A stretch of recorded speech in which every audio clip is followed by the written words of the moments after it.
কখনো হতাশ হবেন না। দেখবেন একদিন আপনার অশ্রুসিক্ত দোয়া কবুল হয়ে গিয়েছে। হৃদয়ে রক্তক্ষরণ করা কান্নাও একদিন কবুল হয়ে যাবে। কবুল হয়ে যাবে নির্জনে করা দোয়াগুলো। কবুল হয়ে যাবে ওই দোয়াও যা আপনি আসরের পর থেকে মাগরিব পর্যন্ত করতেন।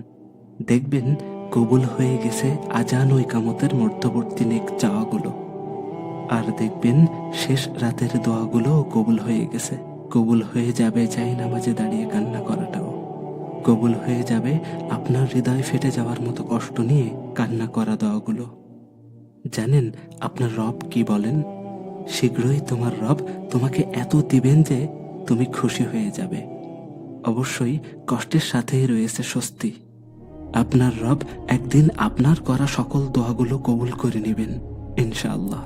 তখন আপনি খুশি হয়ে চোখের পানি ছেড়ে দিয়ে বলবেন, আল্লাহ